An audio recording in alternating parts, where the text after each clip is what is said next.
The Grow My Cleaning Company podcast helps owners of cleaning companies just like you to grow your company and yourself so you can make more money and finally get the time and money freedom that probably got you into this business. Discover how to automate and create systems that allow you to grow like crazy without losing control. If you dig the show and want to show some love, subscribe, rate, and review on iTunes. It really helps. Enjoy the show. Hello, Cleaning Nation. This is part 2 in a 2-part episode. If you missed episode 1, go back to the previous episode and check it out, and then enjoy this episode number 2. All right. That said, let's talk about, you said some really important stuff. You're talking about the culture. You're talking about, like, for Cleaning Nation, 99.99% we're not going to be able to work with. What can you give them that would be helpful to help them make some changes?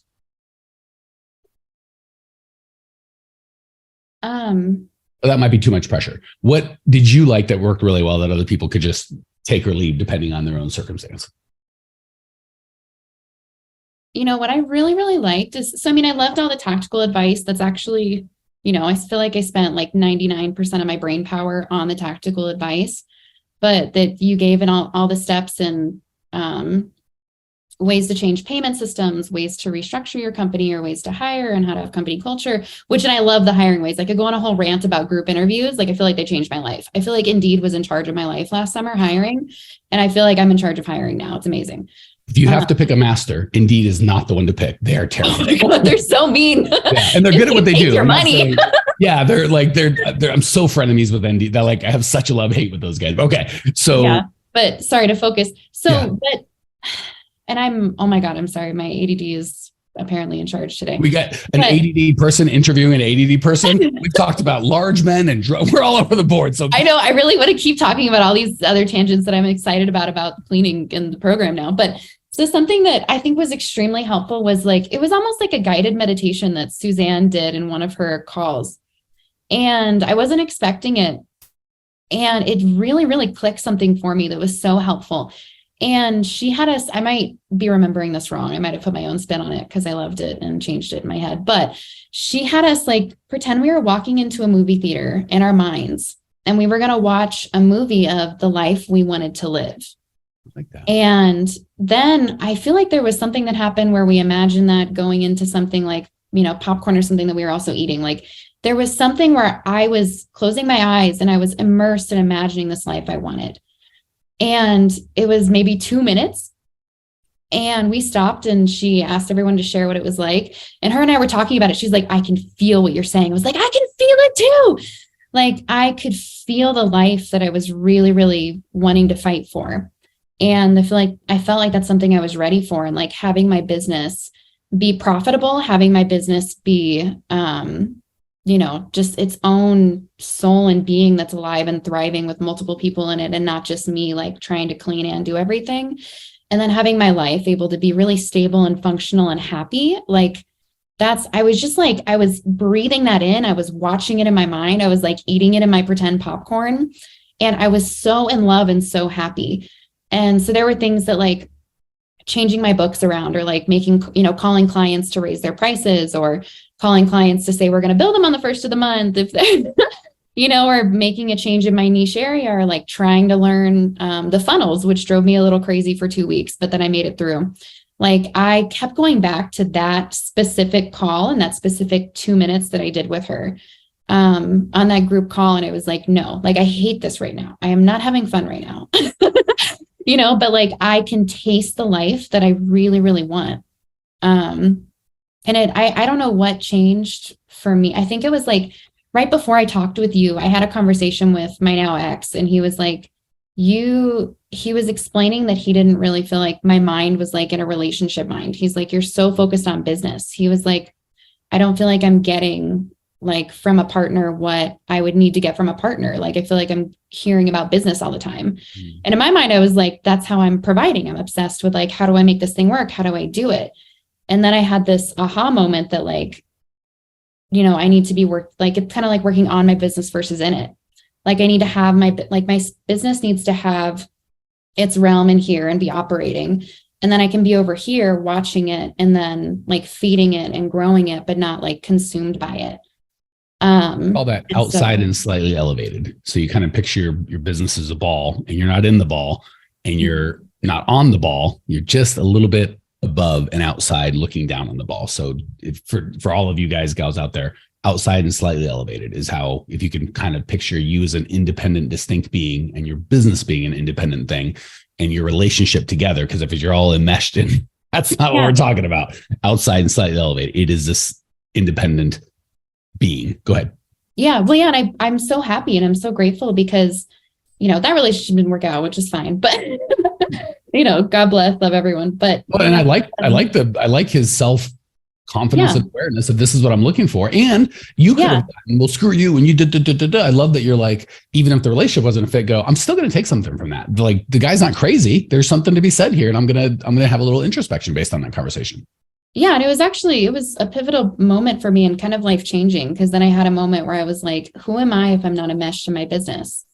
And who do I have to be? And what are the steps I have to take? And I realized I don't know what those steps are, but it gave me this like image and desire that I wanted. And then I ended up connecting with your program, and all the steps are totally right. I think just hopefully people who are ready for it, they just sign up and follow them and, do everything they can to get the life that they want. It's like, being enmeshed in your business is not a life. No, it's not. Well, it is a life. It's just not a life that most of us would architect, right? Like it's the life that we fall into, not create typically, or intentionally create. So let me kind of just sum up what I thought I heard you say, and then I'm going to let you close in any way. It'll be a free, like anything that you want to say that you think would be of value. But what I heard you say is get clear on what you want and don't want. Like really the magic I heard of you having that. So I remember our conversation, even months ago when we invited you in the program, I helped you. It's not fun. I don't like, if you're the cancer doctor, telling someone they got cancer is no fun, but letting them go out and die, also not fun. So it's, as long as you have the cure, it's okay. So I remember us getting really clear on the problem and you showing up for me like, wow, I haven't really thought about this like this. So that's where, whether it's our team or someone else, a coach can help you. When they force you to say something out loud that you kind of thought, and they ask good questions, you say, you're like, that's crazy. I didn't realize how this is a problem and I'm not okay. And like, this is like, things are really, because we make coping mechanisms, right? If we get to the point where we're so miserable, we can't just go through life. So we have to say, I don't mind cleaning. I don't mind the chaos. The kids don't mind. It's okay. My physical health's not important. I'm young. I'm strong. As long as I make money, and we're not making money, we just tell ourselves a lot of lies. So getting clear on what you don't want is important. And then getting clear on what we do want. And it's so easy to just go, I'm putting out fires, man. My kid's out there. The dog's lost. Someone's quit. Like I don't have any time. So that's the first thing I heard. Second thing I heard, we didn't get into it too deep here, but that thin slicing. I'll just give you a quick cleaning nation for those of you who are like, give me something tactical. Okay, I'll fill in the blanks. Oh, yeah. Most people, not most, so many, a large percentage of owners of cleaning companies have this fallacy. If I could just hire an operations manager, and you'll call it a general manager, an operations manager, a leader, a VA. We have all these names, a magical unicorn human being. They'll just do everything and then I can be free. The reality is they won't. And if they do, they're going to start going, why am I getting paid the scraps and you're getting paid everything? I'm doing all that I can work. And they start holding you hostage and all sorts of bad stuff plays out. You start feeling disconnected. Just trust me on this one. It's not it's awful. Yeah. Because you move the bottleneck from you to them. And then if there's a bottleneck somewhere else and it's outside of you, now you have no control. What Kayla's talking about that we coach is thin slicing, where you have several people doing a very part-time job that are all cross-trained on one another. So as opposed to one person working 40 hours a week, you might have 4 people working 3 hours a week. You're like, wait a sec, that's only 12 hours. Yeah, because most of the time the 40-hour guy is really only working 12 hours. He's just billing you for the 40 because there's a bunch of chaos and you don't have the systems to support. So because and this is so heartbreaking, Clean Nation, people don't spend the time to think, or they're just not able. We'll go a little less judgy, but they don't have the experience and really get clear on what they want that person to do. So as opposed to hiring 2 or 3 people that might cost $1,200 a month that are interchangeable and easy to hire and replace, we hire one guy or gal that's $40,000 a year because we don't want to really think through exactly what outcomes we want. And we just give them crap we don't want to do. And we pay this massive premium and let ourselves be held hostage. So thin slicing is taking one job that really is probably 10 hours of work. Most of our next level folks are working 5 to 10 hours a week, right? Because they've got the systems and the processes and they don't have a general manager. or a manager. They've got VAs and got lots of little stuff, but nobody making 50 grand or up, even for multi-million-dollar companies. So that's thin slicing, best I can tell in the time that we have. Real quick, Cleaning Nation, if you can think about how you found out about this podcast, maybe a tweet, a Facebook message, iTunes search, some sort of Instagram post, the only way we grow is word of mouth. We don't do paid ads. We don't run ads. You are it. The only ask I have is if you're getting value, share the love. However you found out about this, if it's a review or post, whatever it is, do that. Pay it forward so the next cleaning company owner can change their life as well. Back to the show. Outside and slightly elevated. And the big thing I heard from you was, I love, Kayla, that you several times are just open to learning. I don't know how many people were on the call with you when you had that 2-minute exercise of kind of picturing yourself in the movie theater. I'm guessing most of the other people on the call, yeah, they did. 9 of them might not have gotten the transformation that you got. Most people, when romantic partners like, this isn't working, get defensive and explain why they're wrong and you're right. Kayla's like, what can I learn from this? Or especially if you break up, you're like, screw that guy. No, I definitely don't need to care what he thought. But the fact that the relationship ended, hopefully amicably, and you still said, just because we're not a fit together doesn't mean that he didn't have some daggum insight, right? Like the big guy that we talked about might've been stupid 3-year-old. What does he know? Or he could, true, right? My kid doesn't know, he was being ridiculous. Or he could go, by goodness, just through the eyes of another human, regardless of that perspective, whether it's a 3-year-old or our husband or a guy that we no longer wish to date. Just you saying, I want to learn from that. And for those of you listening to the podcast, this is a great opportunity to be like, okay, what can I, and maybe I said something that was stupid or Kayla did, or you're like, this is full of crap. Maybe there's something here that you could take and go, okay, I'm going to get stronger based on that. Okay. My sermon's over. Anything? Yeah. The floor is yours and the podcast any way you see fit, darling. Kayla, darling. Thank you. This is darling. No, I'm just really, really grateful. And I'm grateful that this kind of information is out there. And it's in the past, I've been wary of coaching programs because I've been to a lot of meditation classes or fun, personal development stuff, but it's, so I'm pretty wary. I'm like, all right, does this seem like it's going to really bring value? Or am I just as a coach, this is completely selfish. I don't even care if Cleaning Nation listens. Why wary of coaching? No, zero judgment, complete curiosity. Wildly interested. I feel like I've seen people who did amazing and were awesome coaches. And then some people who they talked a really big game, but they didn't necessarily have really helpful information. Or it wasn't a right fit. But what's really awesome about your program is you really do understand business and you understand the cleaning industry specifically. So I, especially being young and and light and positive and say whatever, I'm happy. Even if I'm trying to put out fires, I'm like, what? People want to give me tons of advice and it's hard to filter through sometimes what's actually going to be good. And so, I didn't really know I was signing up for a call to look at a coaching program. And then I was talking to you and realized what happened. I was like, oh, cool. But I just could tell that the advice was going to be solid and grounded. My gut was like, yes. And that's what I found when I got into it. There was so much information and, I'm just so grateful. I needed that information and I needed the support of talking it through with someone and saying, this is my business. This is my life. Word vomit in this, help ticket email. I apologize. Now, can you make sense of this with me so we can see some lasting results? And I feel like that's what I really got. Yeah. So thank you. So A, you're welcome. B, I love that you love the information. I really think you need the community, Kayla. I think you just need other people succeeding that you could see. I always use the example of Caesar Milan, if you guys remember the dog whisperer. Yeah. I need him too. I got 2 dogs. You ain't kidding, girl.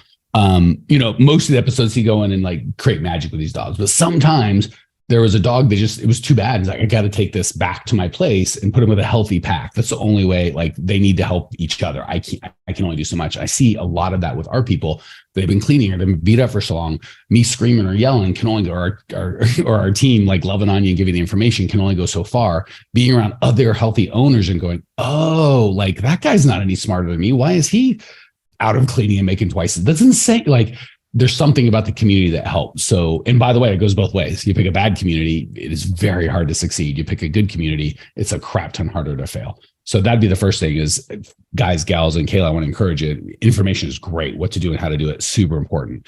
But who you're around and who you choose to be around really probably the easiest way, because information, change, growth, that's all painful and scary. Just hang around with smart people that are great and have the same goals as you, easy and fun. So if you're looking for rarely is the things easy that make big difference. Picking your community, pretty easy and makes a big difference.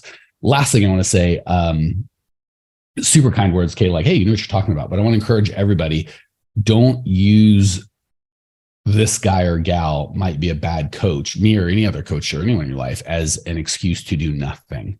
So I'll give you a couple criteria just to help. Okay. What I would look for in a coach for everybody is a core values match. So like if you're listening to this and just the sound of my voice grates and you're like, what he believes, I don't believe. And how he shows up makes me sick. Even if I'm the smartest guy in the world, probably not a fit, right? It's not that I'm bad or you're bad. It's just, if you feel that way about me, I might feel similar about you. And I'm not going to be able to give like you need to be given to, like you deserve to be given to. And you're definitely not going to be able to receive like you need to receive. So first and foremost, just, is this guy or gal a match? And again, it doesn't have to be perfect. Like Kayla, I don't have to, skip into the sunset and get married, but we have to be able to be like, when I see Kayla, I'm really excited. Like, oh, Kayla, it's my friend. And hopefully she feels the same way. So first and foremost, just give yourself a break of like, if I just don't like this person as a human, like, let's just move on, right? Like, yeah, it doesn't mean coaching is bad. It doesn't mean they're bad. It's like, yeah. So move on does not mean go back to my life and be miserable. That's the problem. Second thing is, have they done it themselves? Right. I'm not a huge fan of fat trainers. Sorry, fat trainers out there, but good analogy. Fat diet coaches, right? And even better, have they shown someone else to do it? I'll be honest with you, because when I first started, I coached for free for quite a bit because I knew I could do it. But that's very different than teaching someone. We hired mindset coaches because I realized just screaming at people the right thing to do didn't tend to get results. So are they a core values match? Do they really know what they're talking about? And how do you know? Well, if they've done it, right? Like if I tell you I'm great at marriage and I'm divorced 4 times and my wife now particularly doesn't like me, that's a red flag. If I've been married 50 years, I have a beautiful marriage that is something you'd be interested in. That's a difference. So don't go by what they say. You're like, well, how do I know? Look at what they did. If they're doing the thing that you want, that's a good indicator. If they haven't done it or aren't doing it, that's an indicator. And then for me, probably the biggest one is how many other people have they helped to do that, right? If I'm like, you're my third and the first one did okay and the second one did pretty good, maybe you get a cheap price in your bargain shopping. But if you really want to transform, find someone that you match up on core values, they're living. And again, by the way, I happen to have a great marriage and I love my wife, but say I didn't. And my wife's like, he's a pain in the ass. Doesn't really affect if I can be your business coach, right? Like I don't, someone I'm going to look to be a diet coach. I'm not particularly care about his opinion on business. And, you might not care about my opinion on diet as well. You should. I'm not an expert. So they don't have to be perfect in all things, but they have to have competency in the thing that you want. And then how many success stories have they gotten other people to get the result that you want? Does that mean it's going to be perfect 100%? It's going to work? Nope. There's still some risk. But the biggest risk is because of all these excuses that it might not work, I'm going to do nothing. That's a guaranteed fail. I would rather see you take 3 or 4 coaching things and maybe the 3rd or 4th one works, but by God, you change your life. And you're like, well, I kind of got scammed the first 2 times. And maybe you did, maybe you didn't. Maybe you didn't show up the way you should. Maybe you hired a bad coach. Maybe the guy's just a derp. Who knows? Could be anything. But at the end of the day, say someone talks you out of money and you pay coaching and it's wasted, you're still stuck. If you use that as an excuse to do nothing, that's on you. If you're like, I'm going to keep going until I win.